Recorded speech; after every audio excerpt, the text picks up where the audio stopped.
Sa atong unang pagbasa, nahisgutan na sa diri ang nakita ni Propeta Daniel, ang mga mananap niya nagrepresentar dito sa lain-laing mga hari o gingharian sa kalibutan.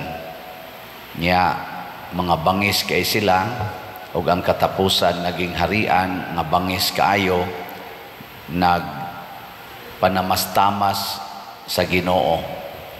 Wa siya moila nga siya usa lang kabinuhat ug siya na naghari-hari sa tibok kalibutan. Gipangpatay niya ang tanang mga tao nga dili niya suod, pero sa katapusan siya gyud mo'y gipatay sa Ginoo.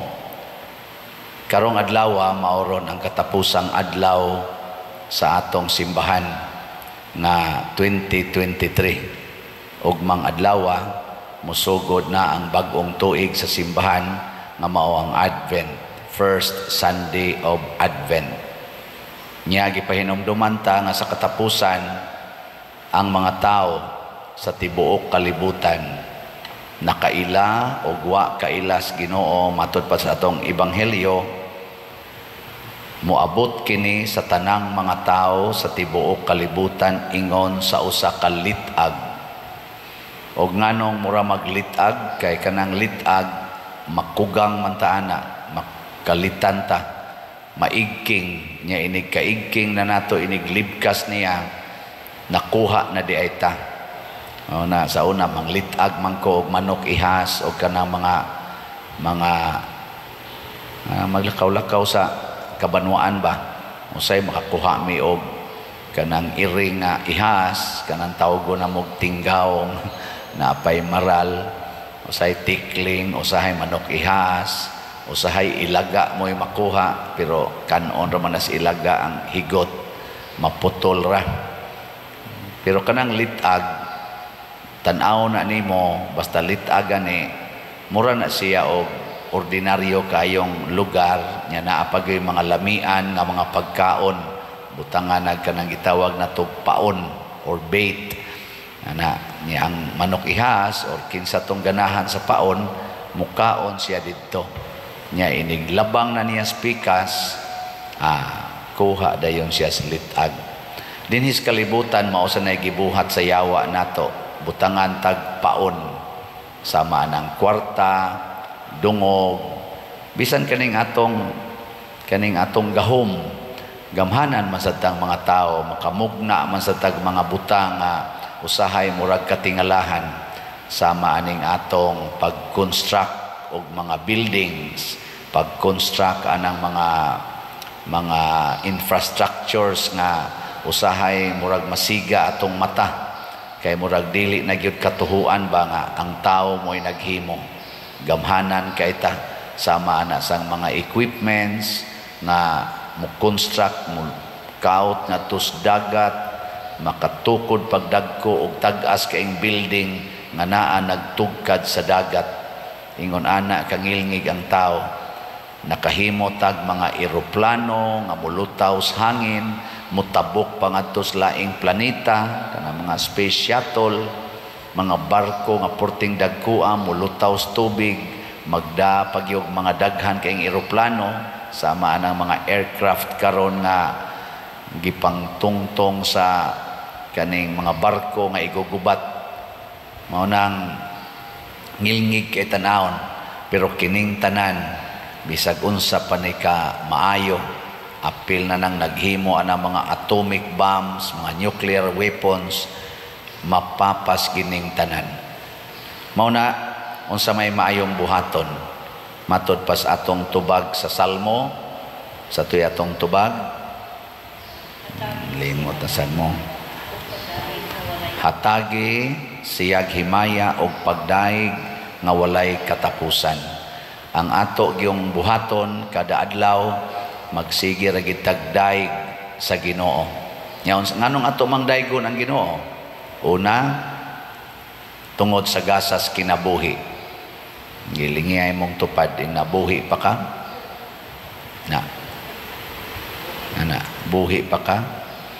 Nya sunod, tungod sa atong nadawat gikan sa Ginoo.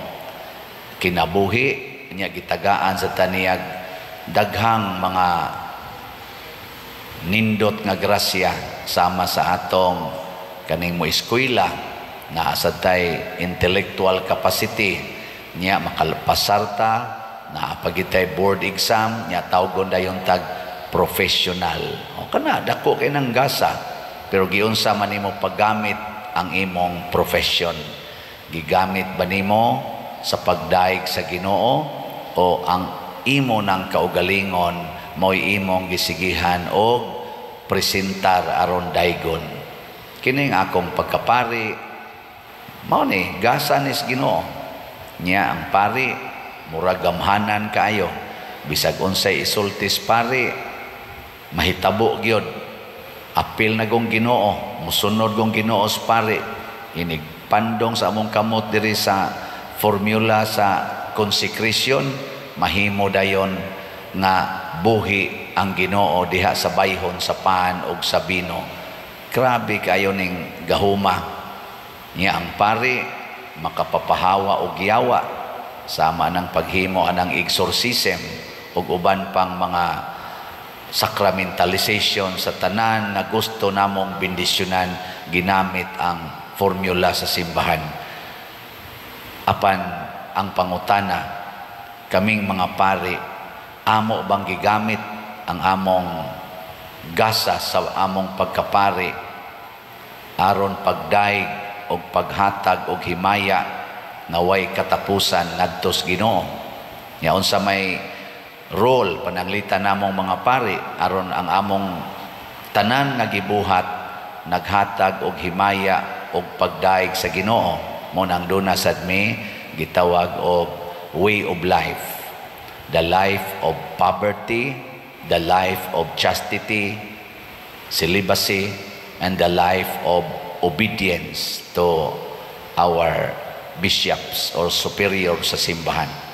Musugod na gani mi og padato sa among kaugalingon kanang madato na mig maayo awa na kami na maoy daygon. Musugod na gani mig pasikat og maayo nga kami na gyud moy hawod kay tanan awa na patay ng Ginoo. Magsige na gani mighimo aning mga sikreto-sikreto nga relasyon sa mga babae o relasyon sa mga laki, depende las hilig kana bang itawag sexual relationship. Wa na, patay na. Wa na gyud magdaig sa Ginoo, pinaagi namo. Nya kumusta man sa inyong tan-aw sa akong gibuhat dinhi, makadaig pa mo sa Ginoo o makahinaway na mo? Kana bang makaingon ka bang pari manunta? Nganong na pari pa man mausa na nga itong kinabuhi. Ang mga bata, batanon, o mga tiguang, mga tiwasunon, nindot kaayo nga ang Ginoo makita din hinato. Mauna, ang mga santos, sama aning atong patron, San Vicente Ferrer, labi na gyud ang mahal nga Birhen Maria, sa buhi pa sila din is kalibutan, hangtod na gyud namatay, nagdaig sa Ginoo ang ilang kinabuhi. Gipuy-an nila ang pagkaway sala, ang pag-antos o ang paghigugma ngadtos mga tao hangtod gyud katapusan. So inaut-unta nga nining ato karong pagsulod na sad sa bag-ong tuig sa simbahan, bag-o na ang atong kasing-kasing. Nga kining tuig diin ang atong simbahan nag-promote og synodality, the synodality of the church, ang pagkahiusa sa tanang sakop sa simbahan, ato taning puy-an o padayonon ining tuig na sad 2024 giniyahan sa mahal nga Birhen Maria. Ang ato dinhing simbahan sa atong parokya, sige kog baligya ninyog slots, amot nakapalit na baka mo, ubay-ubay na taghalin sa atong sitiyo, ugma na lang nako ihatag ang update. Ang ato sang SBF dag medyo gamay pa para nistong kumbinto niya ang ato sang DSAP na apay balanse. Nganong ato ning gibuhat kanunay nako nang gipahinomdom aron makahatag tag pagdaig og himaya sa Dios. pinaagi sa atong mga ginagmay ug dinagko nga pagpaambit sa atong mga grasya, labi na gid ning kwarta. Ubay-ubay na sad tag nahuman nga mga balay, nahurot na natog panghatag ang mga bugas nga akong gilantaw nga ikahatag kadtong 3,600, murag na sobraan pa gani gamay niya, ato na siyang daygon ang Ginoo. Kining tanan atong gibuhat aron dunatay relasyon sa Ginoo ug mahimong buhi ang presensya sa Ginoo nga labing gamhanan dinhi sa atong taliwala.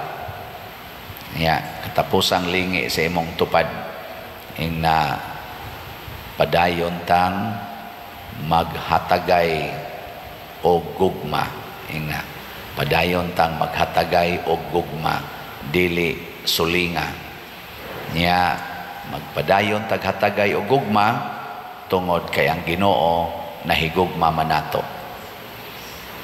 Manindog ta